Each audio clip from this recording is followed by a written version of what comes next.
Hola a todos y bienvenidos a este video, que será el tercer examen o el examen de tercer parcial de la materia de Economía, Sociedad y Derecho con mi profesor Carlos Eduardo Medina Guerrero.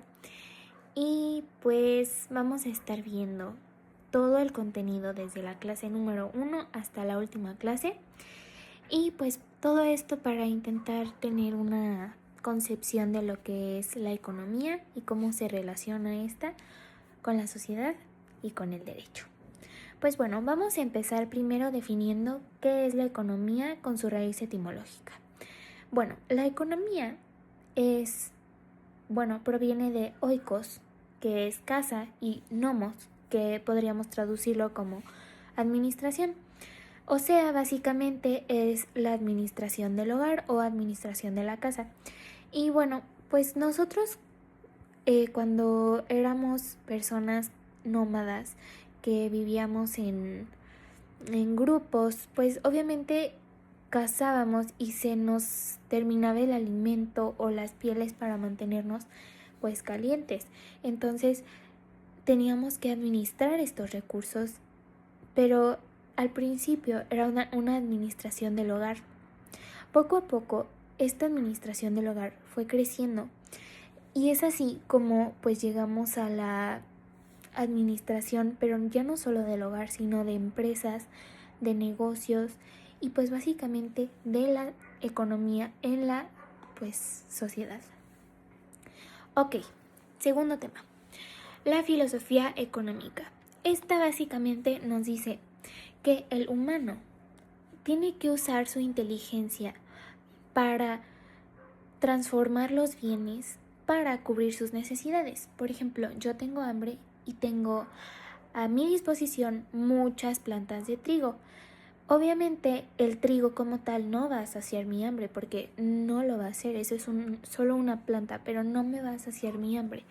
¿Qué es lo que yo necesito usar o qué necesito hacer? Pues yo lo que necesito hacer es transformar este trigo en pan y ese pan es el que realmente va a saciar mi hambre.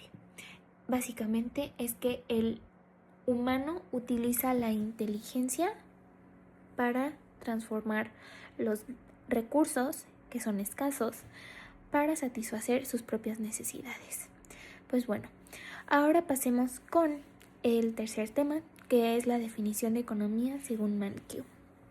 Este nos dice que los recursos son escasos.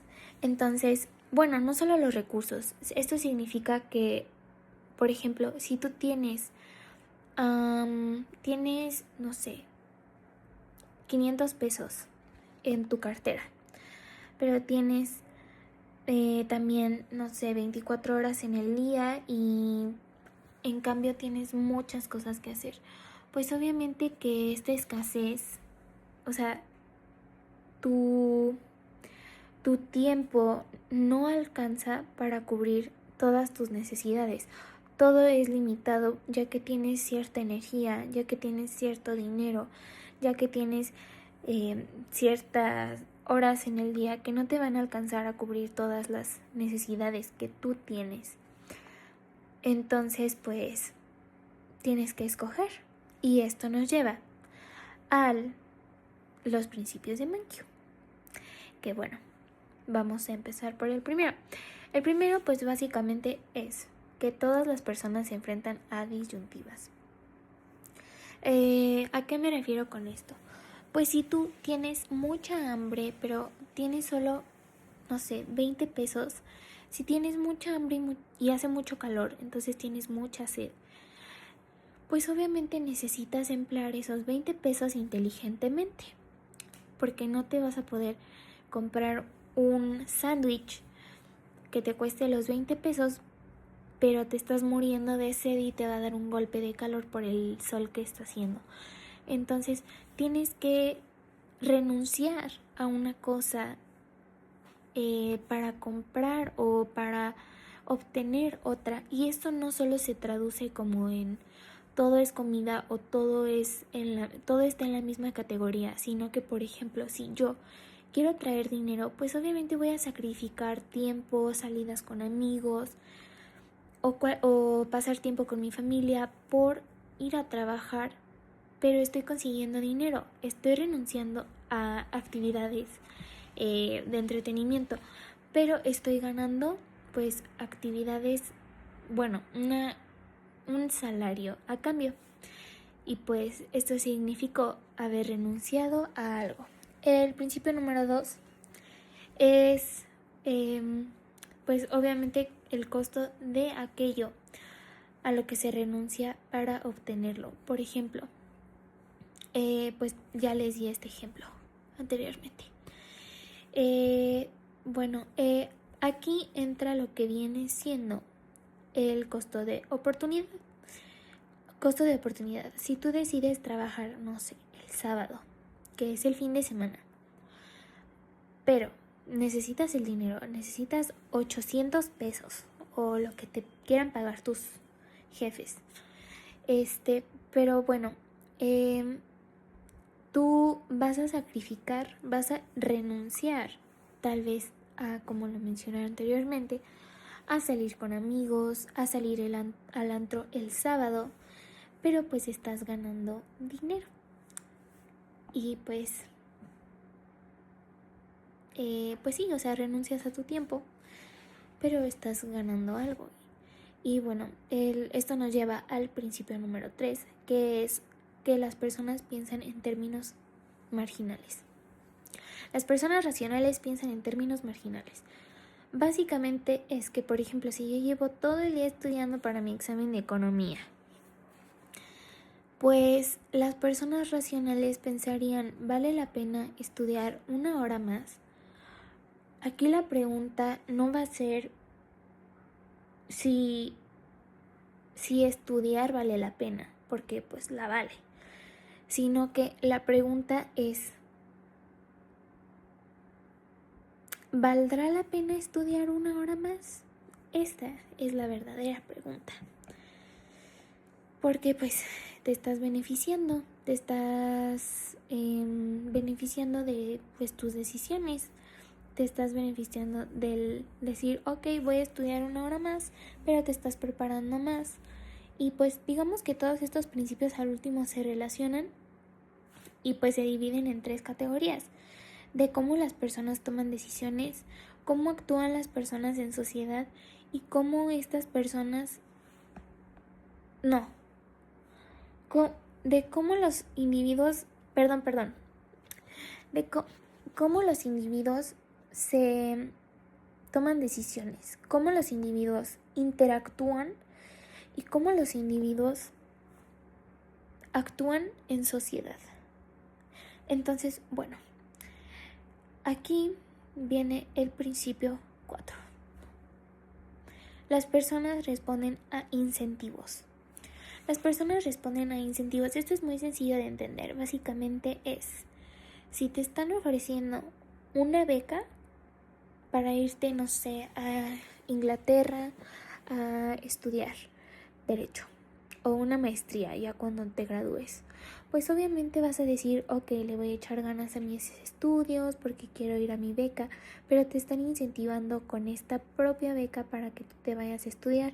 No te están, bueno, y aparte pues son muchos más incentivos que pudiéramos tomar como ejemplos. Por ejemplo, si te van a aumentar el salario en el trabajo porque ven una capacidad en ti, obviamente vas a querer conservarlo y te están ofreciendo un salario mejor. Entonces quieres pues conservar tu trabajo y además quieres echarle todavía más ganas porque te están incentivando con el dinero. Ok, ahora sí pasamos al punto de cómo interactúan las personas. Bueno, el principio 5 quiere decir que el comercio puede beneficiar al bienestar de las personas. ¿Y cómo esto nos beneficia? Pues básicamente es que por el comercio, por ejemplo, yo vendo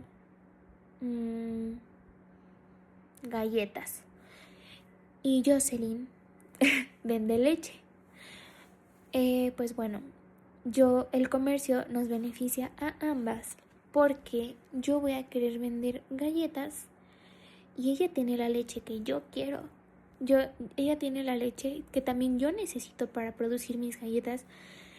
Entonces, digamos que todo está relacionado y nos apoyamos mutuamente, tal vez porque, no sé, sus clientes compran leche, pero dicen, enfrente está la galletería de Rebeca, entonces yo quiero una galleta con esta leche. O se compran su galleta y ven la tienda de leche enfrente, pues van a decir, necesito leche para pasarme mi galleta. Entonces, así es como podemos decir que el comercio beneficia a las personas. Ok. Principio número 6, que los mercados suelen ser una buena forma para organizar la actividad económica. Pues bueno, básicamente esto nos dice que si tú quieres, por ejemplo, quieres pan o así, y otras personas, tú quieres pan,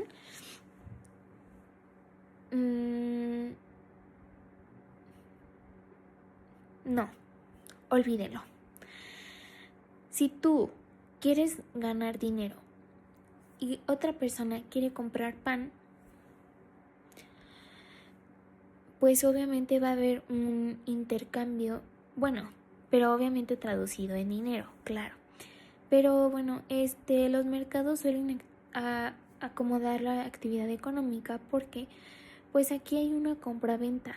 Entonces se organiza la actividad económica porque tú estás ofreciendo un producto que las personas quieren y las personas pues quieren el producto, entonces van a comprarlo. Y pues aquí también entra la famosísima mano invisible, que pues como tal nadie obligó a nadie a vender pan y tampoco obligó a nadie a querer pan. Entonces tú mismo decidiste decir, no, pues quiero ganar dinero, voy a vender picafresas o dulces, no sé, y las personas quieren dulces, entonces ahí como que se ajustó la economía, porque pues fue como que voluntad de ambas personas o ambos grupos que son vendedores y compradores. Ok, ahora el gobierno, bueno, el principio número 7 nos dice que el gobierno puede mejorar los resultados del mercado. Bueno, ¿a qué me refiero con esto? Normalmente los mercados suelen fallar. Por ejemplo, en el capitalismo, o bueno, puede haber, olviden eso del capitalismo, pueden haber monopolios y una forma de ajustar este monopolio es, no sé, o hay mucha contaminación o hay no sé, se están vulnerando los derechos del trabajador. Pues obviamente hay fallas en el mercado, entonces las personas tienen que, bueno, el gobierno tiene que intervenir para proponer sanciones o leyes que pues vayan a ser beneficiarias para pues ambas partes, para las empresas, pero con distintas regulaciones. Ok. Principio 8. El nivel de vida de cada país depende de su capacidad para producir. Por ejemplo, si tú eres, bueno, bien lo menciona Mankiw y también lo menciona Adam Smith, que la capacidad, la riqueza de un país se mide en la capacidad para producir. Y pues esto es muy sencillo. Por ejemplo, Estados Unidos es el mercado del mundo. Pero, por ejemplo, ¿por qué más productividad significa más riqueza? Porque, pues,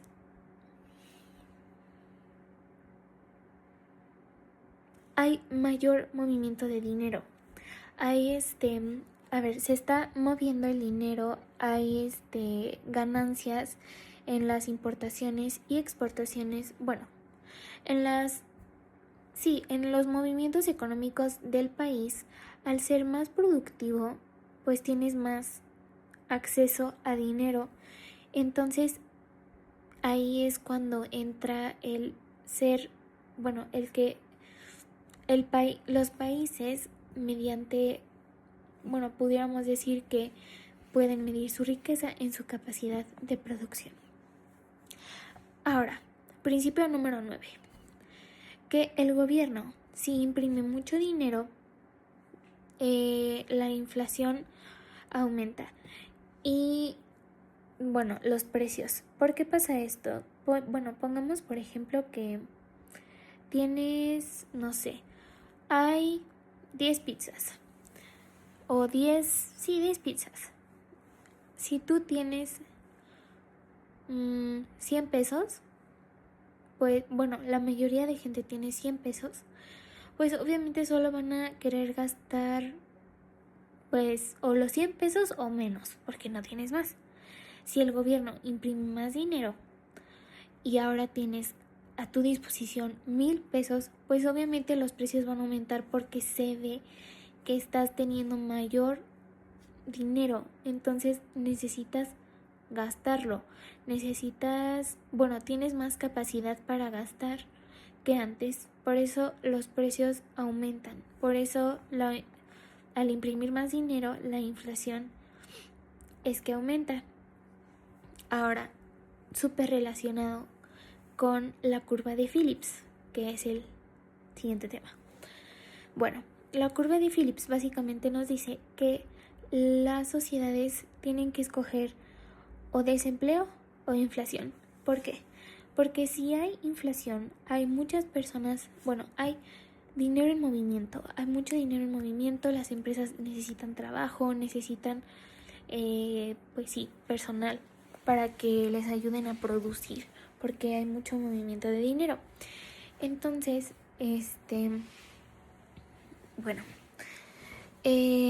la gente está comprando mucho, las empresas están vendiendo mucho, hay mucho dinero circulando.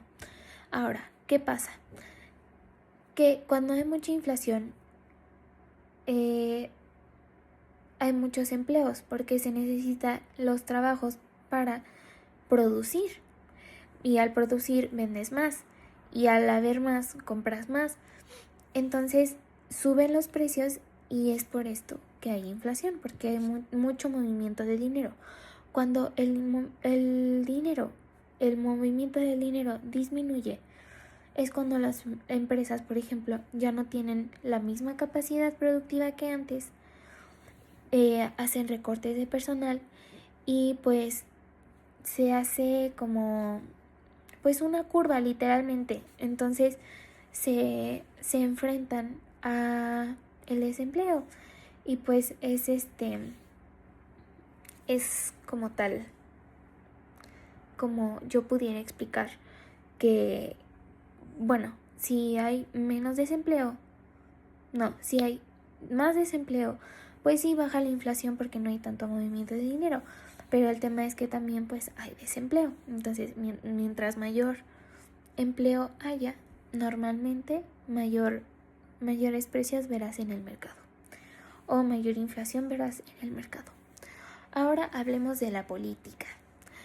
Bueno, la política pues todos sabemos que es el arte del buen gobierno, es saber gestionar las cuestiones de un país para pues obviamente alcanzar bienes comunes, es el Estado cómo toma decisiones y cómo pues utiliza sus herramientas para tomar pues estas decisiones colectivas, pues obviamente gobierna, hace leyes, administra los recursos del Estado, podríamos decirlo de esta forma.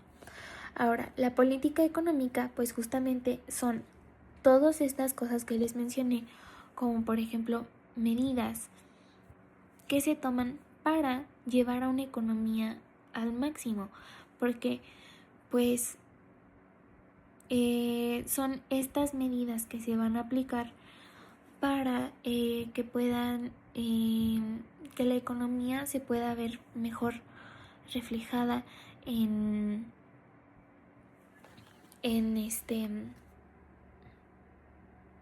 pues sí, o sea, que mejore la economía. Y pues bueno, la economía política es distinta porque la economía política no es como tal, como esta ejecución o sea, no es como tal como se va a ejecutar, sino que es más como la teoría de cómo debe de hacerse o qué consecuencias tiene. Es por esto que pues es distinto la política económica, que es básicamente cómo se va a ejecutar, y la economía política, que es lo que te indica cómo hacerlo, cómo llevarlo a cabo, cómo pues sí, llevarlo a cabo.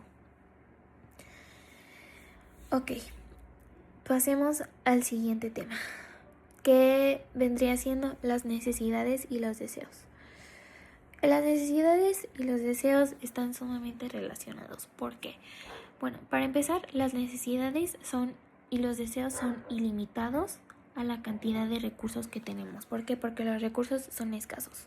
Los recursos se van a acabar en algún tiempo determinado, pero en cambio las necesidades y los deseos son ilimitados. Las necesidades es todo aquello que necesitas para sobrevivir, como por ejemplo comida, agua, aire y todo esto. Un deseo es el nuevo iPhone.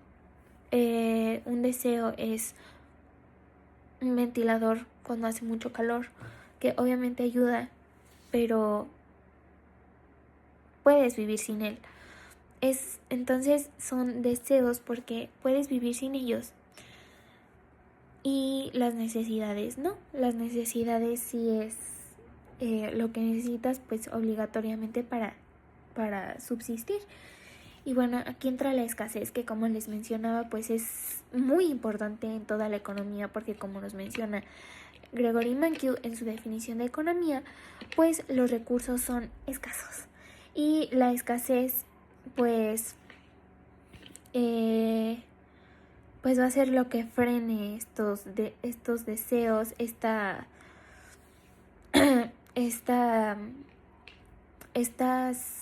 necesidades, que bueno, la necesidad necesita ser cubierta antes que el deseo. Entonces pues por eso pues la escasez es como el motor de la economía, porque pues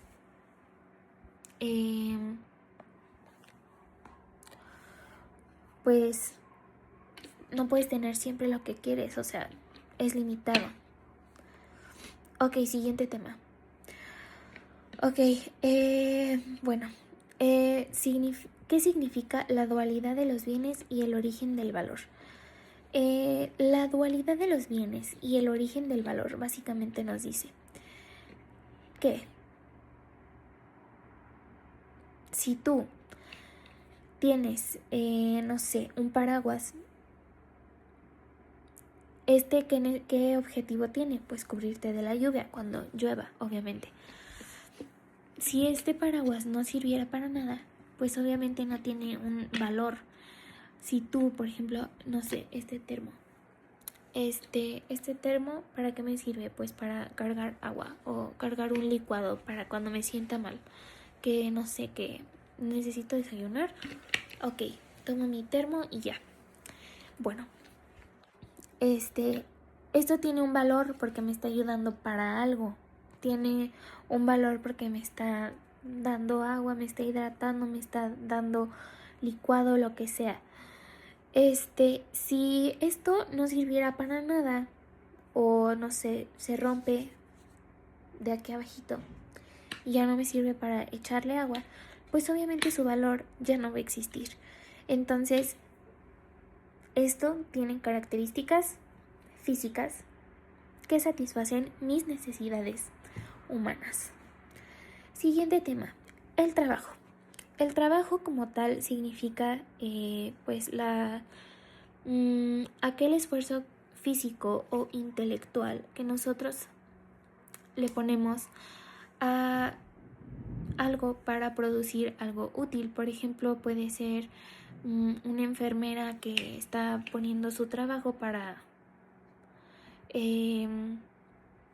pues curar pacientes, está ofreciendo su trabajo pero para algo útil. Nosotros que estudiamos ahora derecho, pues estamos estudiando para que en algún momento seamos abogados y poder ofrecer nuestros servicios jurídicos ante las personas que puedan, que nosotros estamos dando un esfuerzo, ponle tú que no tan físico, sino mental o intelectual, para que sea útil para una persona que tenga un problema legal. Ok, la oferta y la demanda. Siguiente tema. La oferta y la demanda. Como todos sabemos, a mayor oferta, menor oferta. A mayor oferta, menor demanda. Y a mayor demanda, menor oferta. Bueno, ¿qué es la oferta? Básicamente es lo que los vendedores están dispuestos a ofertar dentro de un mercado. ¿Y qué es la demanda? Pues básicamente es lo que lo que los consumidores están dispuestos a consumir que las empresas o los productores están ofertando. Y pues sí. Ahora hablemos de los factores de producción, que en mi opinión son fundamentales, porque sin estos literalmente no hay nada. Pues ¿qué son? Es la tierra, el trabajo y el capital. Básicamente, la tierra es donde vamos a producir. El trabajo, pues es obviamente esta fuerza que nos va a ayudar a producir. O sea, sin el trabajo no somos nada, porque puedes tener la tierra, puedes tener el capital, pero si no hay quien movilice, quien guíe el proceso para llevar a un resultado, que por ejemplo puede ser, no sé, la creación de maquillaje. Pues bueno, puedes tener la fábrica, puedes tener el dinero, pero si no hay persona que trabaje tu tierra, no vas a ver resultados. Si no hay máquinas o personas que trabajen tu tierra, no vas a ver resultados. Entonces, pues sí, la tierra es el espacio, el trabajo es la acción, el capital pues es el dinero que se le va a poner para llevar a cabo estas actividades económicas. La tecnología es pues todas estas herramientas que se van a implementar para hacer la fuerza de trabajo más sencilla o más rápida, que puede esto traducirse en producción más eficiente, y esto pues se traduce en más ganancias, en más rapidez y pues por ende mejores resultados para la empresa. Ahora, el siguiente tema serán las actividades económicas, que pues básicamente es todo aquel que esté destinado a producir bienes o servicios. Puede ser sembrar maíz. Si tú siembras maíz, pues estás apoyando en una actividad económica, porque tu objetivo es dárselo a las personas para, vendérselo a las personas para que esas personas, no sé, se lo puedes vender al dueño de unos carritos de elotes, y pues ya esa persona sabrá qué hacer con el maíz, pero pues estás vendiendo un bien que le va a ayudar a otra persona y tú lo haces a cambio de dinero. Por ejemplo, también puede ser que tú prestes, es básicamente todo. O sea, las actividades económicas pueden ser que tú prestes tus servicios como abogado, puede ser que tú siembres el maíz, puede ser que tú fabriques pulseritas y las vendas. O sea, todo está estrictamente relacionado. Ok, ahora pasemos con el siguiente tema, que son los sectores económicos. Número 1, el sector primario. El sector primario pues básicamente va a ser, o agropecuario, va a ser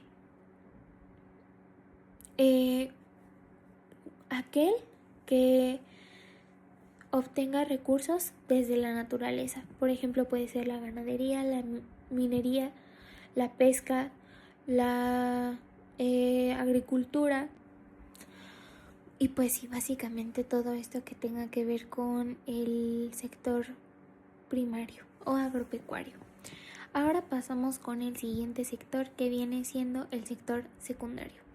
Todo esto pues básicamente es como transformar la materia prima. Por ejemplo, las empresas de alimentos que toman la materia prima como lo del sector primario, como lo viene siendo, no sé, el maíz, y lo toman para transformar este producto del sector primario en tortillas de maíz, como lo puede ser en una empresa de tortillas o en harina para hacer tortillas como Maseca o la industria automotriz, la industria textil y todo esto que transforma las materias primas. Ahora, pues por último, el sector terciario, que si bien son los servicios, puede ser como por ejemplo los servicios que te ofrece un banco, un hospital, un despacho de abogados, y pues sí, los terciarios son los servicios. Ok, ahora pasemos con el siguiente tema, que son los tipos de mercado. Ok, tenemos la competencia perfecta. La competencia perfecta es lo que nos rige, pues podríamos decir que actualmente. ¿Por qué? Porque hay muchos compradores y muchos vendedores, del tipo del que sea. O sea, varios compradores te compran los distintos productos que ofrecen, no, los distintos o los mismos productos que ofrecen los distintos vendedores. Entonces, pues este es el primer tipo de mercado, que es la competencia perfecta. Hay muchos compradores y muchos vendedores. Después viene seguido de la competencia monopólica, que básicamente es que hay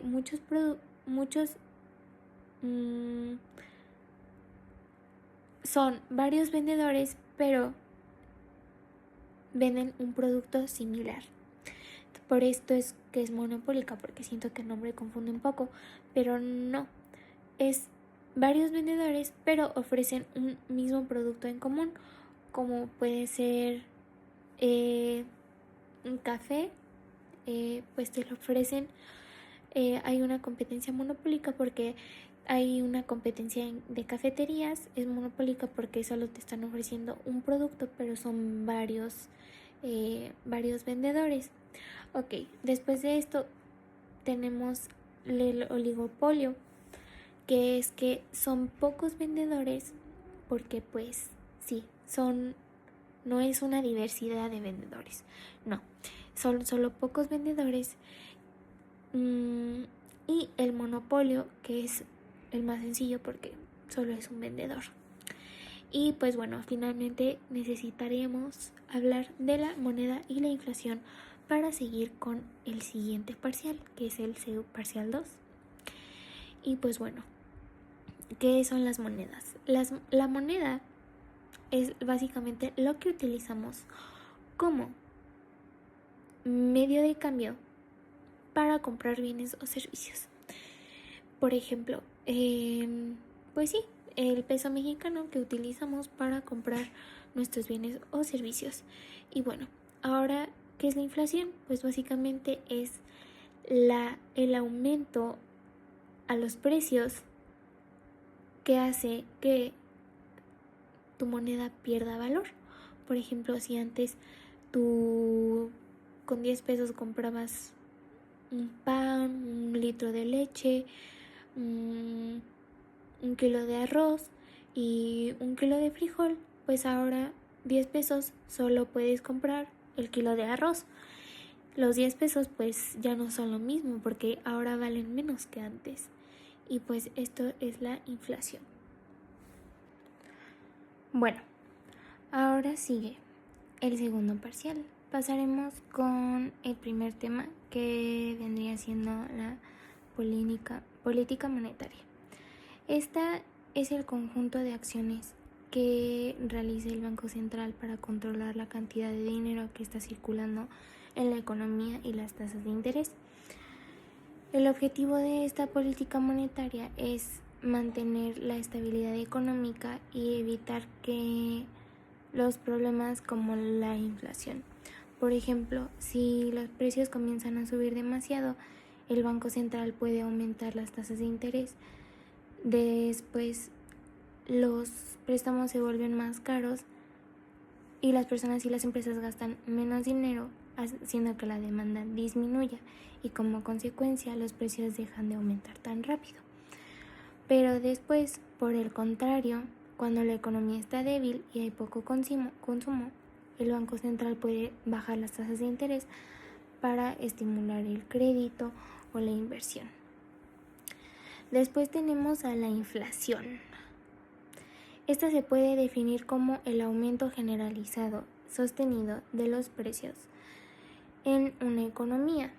El principal efecto es la pérdida del poder adquisitivo del dinero. Por ejemplo, con la misma cantidad de dinero podemos comprar menos cantidad de productos que antes. Por ejemplo, si antes un refresco hace 2 años te costaba 15 pesos y ahorita te cuesta 20, el dinero perdió parte de su capacidad para comprar. Y pues la inflación se deriva de varias cosas como el mucho dinero en circulación, aumento en los costos de producción o una demanda excesiva. Después tenemos la tasa de intervención, que es la principal herramienta del Banco Central para influir en la economía. Se le conoce como el precio del dinero porque representa el costo de pedir dinero prestado. Bueno, cuando esa tasa aumenta, los créditos son más caros porque disminuye el consumo y la inversión y baja la inflación. Y cuando disminuye, aumenta los créditos, el consumo y la producción. Por eso es que los bancos centrales pues la utilizan constantemente para controlar la economía. Después tenemos el coeficiente de caja. Esto pues es el porcentaje del dinero depositado por los clientes que los bancos están obligados a conservar.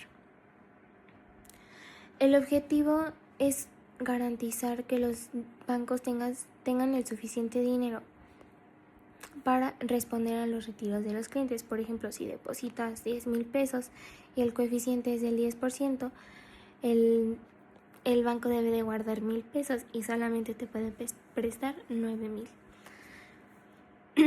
El Banco Central puede aumentarlo haciendo que circule menos dinero en la economía. Y si reduce el coeficiente de caja, se reduce el dinero.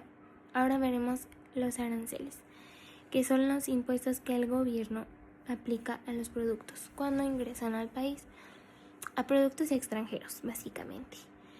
El objetivo principal pues es proteger a los productores nacionales frente a la competencia internacional. Existen 2 tipos, que es el ad valorem, que es un porcentaje del valor del producto. Por ejemplo, si el producto cuesta 1,000 pesos y el arancel es del 20, entonces el impuesto son 200 pesos. Y entre más caro el producto, más impuestos es lo que tiene que pagar, y el arancel específico es simplemente una cantidad fija. Por ejemplo, 50 pesos por cada par de zapatos importado al país. El impacto de los aranceles es que cuando un gobierno los impone, aumentan los precios de los productos importados. Por eso hace que disminuyan y que la industria nacional se proteja. Sin embargo, también los consumidores pueden verse perjudicados porque están pagando precios más altos. Por eso es que los aranceles pues son un tema bastante debatido.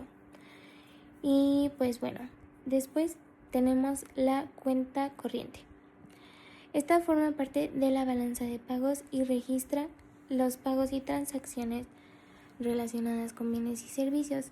Esta incluye las remesas, que son sumamente importantes, las importaciones, exportaciones y turismo.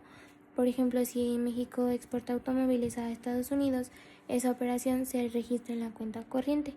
También cuando un mexicano recibe dinero enviado por personas de otro país, familiares, esto se toma como una remesa. Ahora veamos la cuenta del capital. Esta registra los movimientos internacionales de dinero y los activos financieros. Este incluye los préstamos internacionales, la inversión extranjera, la compra de acciones y de bonos. Por ejemplo, si una empresa japonesa construye una fábrica en México, esa información se pone en la cuenta del capital. Ahora veamos la moneda y el tipo de cambio. Este pues básicamente es muy sencillo porque es el precio de una moneda respecto a otra. Por ejemplo, $1 vale 20 pesos. Este precio está determinado por la oferta y la demanda de las divisas. Si muchas personas quieren dólares, este va a subir de precio. Y si muchas personas quieren pesos, este se fortalece. Entonces, bueno, ahora hablemos de la depreciación y las exportaciones. Cuando una moneda se deprecia, pierde valor frente a otras monedas. Por ejemplo, si antes $1 eran 18 pesos y ahora son 22 o 20, pues entonces eso significa que el precio se depreció.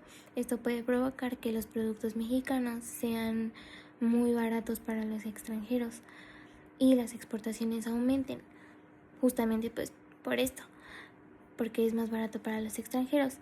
Ahora veamos los derechos de propiedad. Esto es tan sencillo como entender que son las normas jurídicas que protegen la posesión y el uso de bienes y recursos. Estas son fundamentales para que una economía crezca, ya que brindan seguridad jurídica. Si una persona sabe que nadie le va a quitar legalmente su negocio, entonces va a tener más incentivos para seguir invirtiendo y producir. Y sin derechos de propiedad fuertes, pues realmente esa actividad económica se volvería riesgosa. Ahora veamos los not yets. Estos son pequeños empujoncitos diseñados para influir en las decisiones de las demás personas, pero sin obligarlas. Es facilitar comportamientos beneficiosos, como por ejemplo, es un estímulo. Por ejemplo, cuando una empresa inscribe automáticamente a sus trabajadores en un plan de ahorro para su retiro, pero les permite salir si es que así lo quieren. No están obligados como tal, pero esta decisión la diseñaron para favorecer una conducta positiva.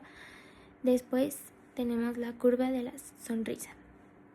Esta demuestra que dentro de una cadena de valor, las actividades que generan más ganancias suelen encontrarse en los extremos. Por ejemplo, la investigación, el diseño, el desarrollo están en un lado y por el otro hay marketing, la marca, la distribución, y pues en la fabricación y el ensamble generan menos valor. Eso está hasta abajo.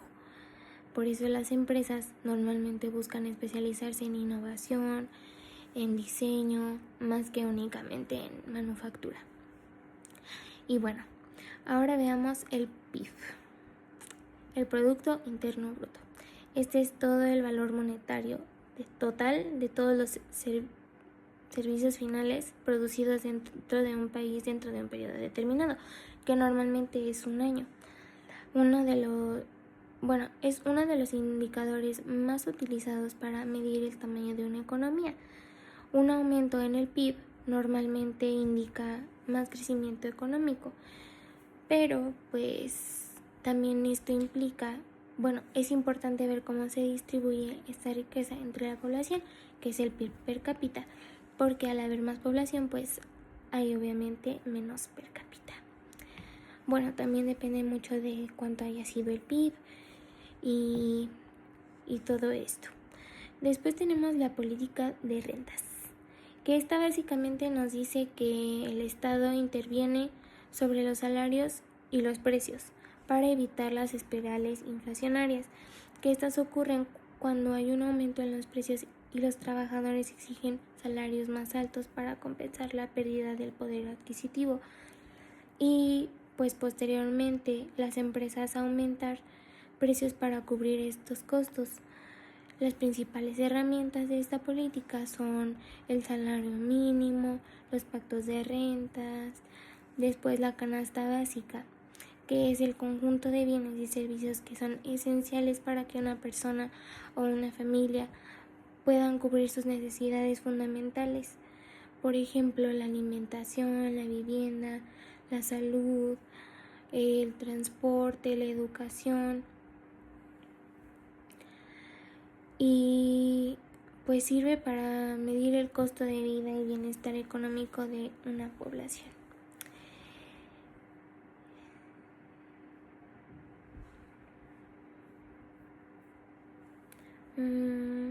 Ok, ahora sigue la globalización. Es básicamente cuando la economía se integra con la tecnología. El comercio, las culturas, las sociedades de todo el mundo. Entonces gracias a esta hay una mayor circulación de bienes, de servicios, de capitales, de tecnología y pues de información claramente. Y pues gracias a esto podemos nosotros consumir productos fabricados en diferentes países. Bueno, ahora sí vamos a pasar con el tercer parcial. Vamos a ver pues rápidamente qué es la economía mundial entera, cómo ha sido la historia de los países y por qué son lo que son actualmente. Empezando con el dinero.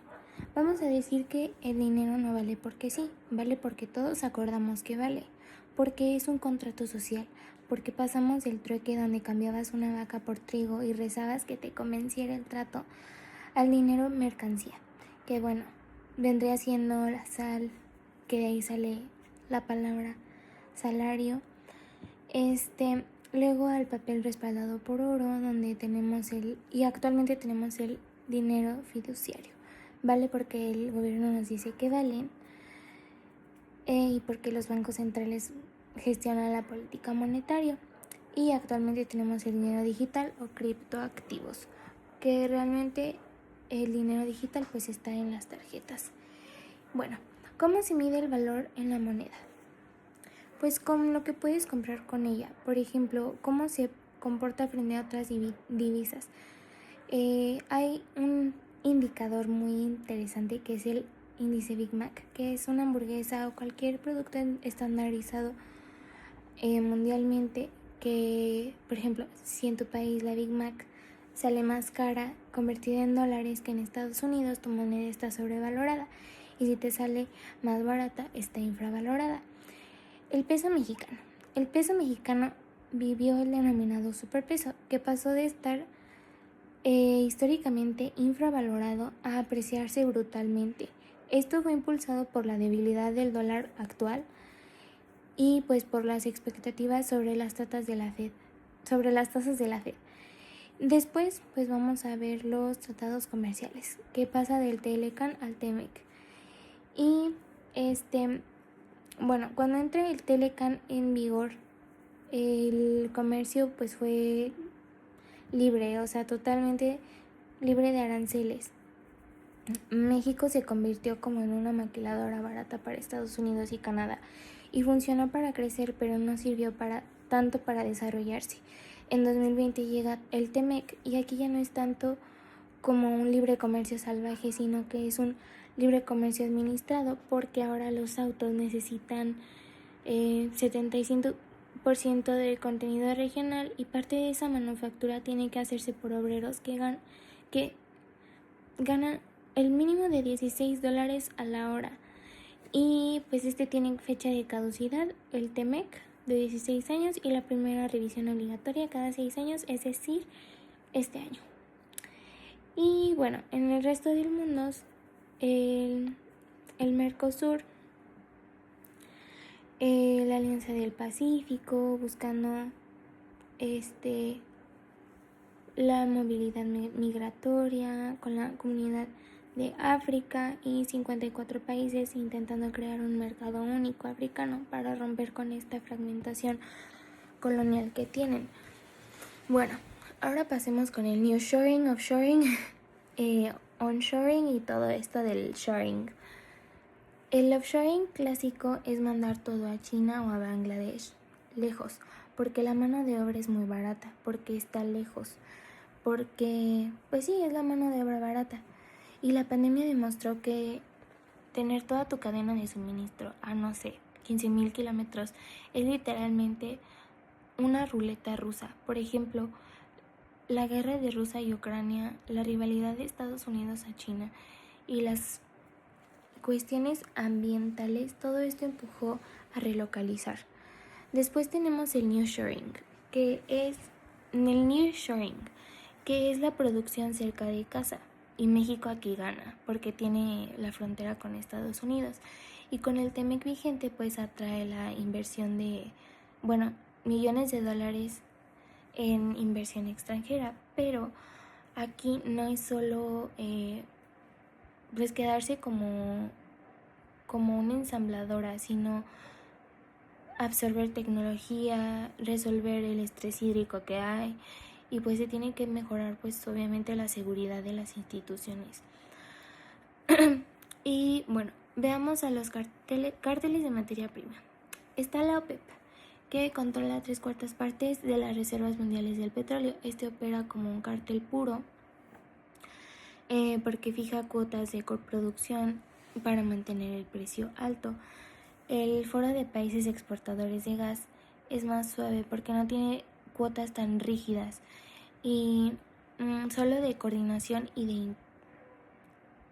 el CIPEC del cobre intentó hacer la OPEP del cobre, pero fracasó porque no controlaban el suficiente mercado y no se pudieron coordinar. Y pues el tema del momento, que es la OPEP del litio, que es Argentina, Bolivia y Chile, teniendo el triángulo de litio, donde tienen las reservas mundiales hoy. Y pues están tratando de implementar su fabricar las baterías de litio, porque ellos extraen la materia prima que representa pues el 1% del valor total de la cadena, y pues el proyecto es actuar en bloque para controlar los precios. Y pues lo que les digo que es lo más difícil, que es fabricar estos países sus propias baterías de litio. Aún falta, pero tienen el potencial. Y bueno, ahora veamos el modelo económico del mundo, empezando por nuestro país, México. Tuvo 3 eras, de 1940 a 1970. México creció porque la industria fue protegida, se cambió por se subsidió la industria urbana y la deuda externa explotó. En 1982, luego del neoliberalismo, de la tecnocracia del ITAN y las Ivy Leagues y las privatizaciones, la apertura comercial, hubo muy poco crecimiento y hubo mucha desigualdad. Y fue finalmente la 4T de AMLO, con el salario mínimo que subió más del 120%. Tuvo un acierto en eliminar, por ejemplo, el outsourcing, pero está el déficit fiscal, que cerró arriba del 5%, y falló en la austeridad claramente. En Estados Unidos es un capitalismo mixto. El gobierno controla el 25% de la economía y la Fed controla las tasas y la oferta monetaria. Trump literalmente rompió todo, porque con esos aranceles masivos que hicieron que costara hasta $1,000 por familia, con una inflación subiendo abruptamente y el dólar cayendo, las proyecciones dicen que sus políticas podrían reducir el PIB a largo plazo, y pues esto no le va a hacer ningún bien. En Corea del Sur pues pasó de ser una economía agraria devastada a ser una potencia tecnológica en 3 décadas. y lo hizo con el Estado interviniendo agresivamente, industrializándose abruptamente, con los chaebols, los conglomerados familiares que representan casi el 80% de su PIB, y además pues el poder blando o Hallyu, que pues sería pues muchísimas de las exportaciones que se generaron por el K-pop, por los K-dramas, por todo esto del K-beauty y todo eso. Y bueno, eso los ayuda mucho. Y Japón, con su modelo Keiretsu, con sus redes de empresas con participaciones cruzadas, que tienen la deuda más alta del mundo industrializado, con un porcentaje de casi del 250%, porque tienen muy poca capacidad laboral, porque tienen un problema demográfico de envejecimiento acelerado. Está intentando le ha costado adaptarse a la IA, entonces está intentando adaptarse a la tecnología. Y bueno, después tenemos a la URSS y a la Rusia actual. La URSS pues nació en 1922.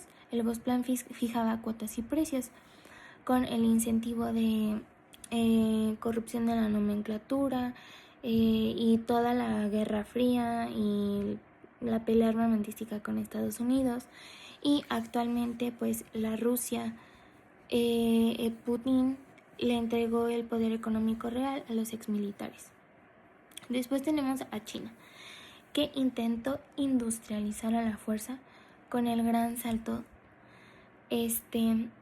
que causó décadas de hambruna. Deng Xiaoping, bueno, él nos trajo la frase: no importa si el gato es blanco o negro, lo importante es que case ratones. A esto se refiere, o haciendo ilusión a que no importa si es capitalismo, socialismo, comunismo, como le quieran llamar, sino que mientras satisfaga las necesidades de cada individuo en sociedad. Después tenemos la migración. Pues estos son agentes económicos racionales buscando maximizar el capital humano. Esto se explica mucho con las remesas, porque más que la inversión extranjera en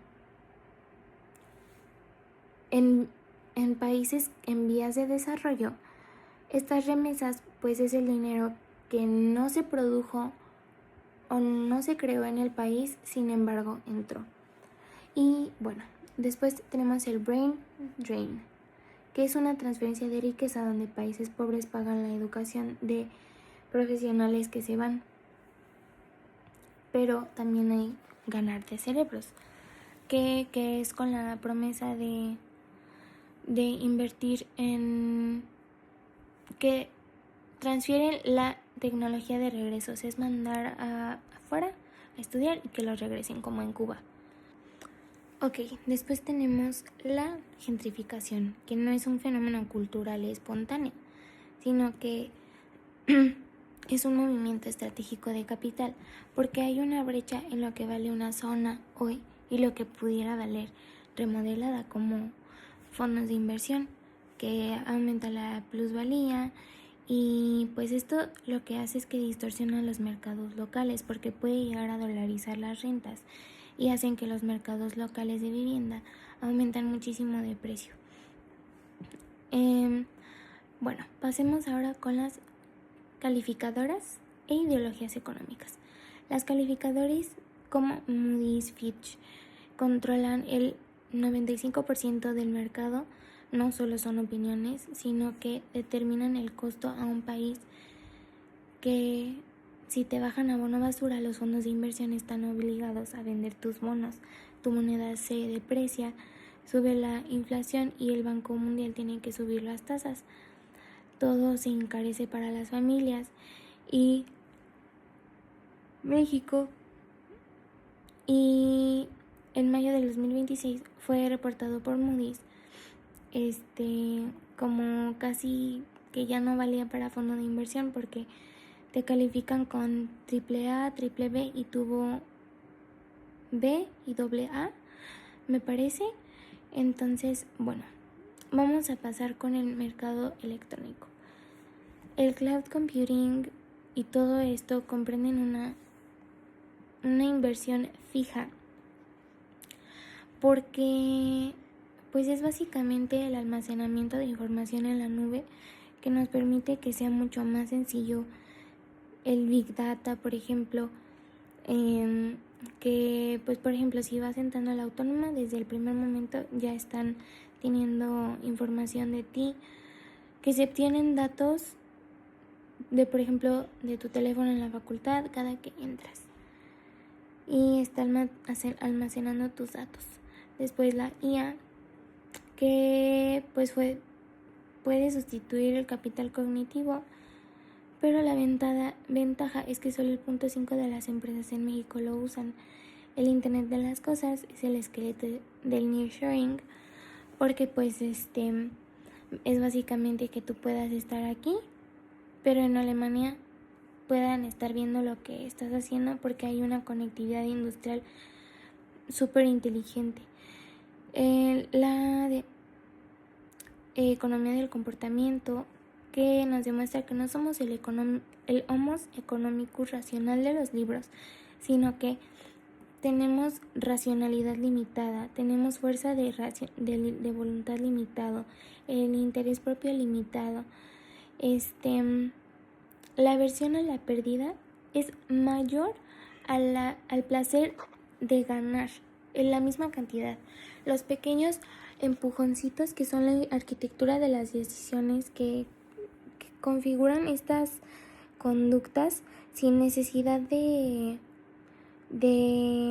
prohibirnos algo. Y pues esto sería todo por el tercer parcial.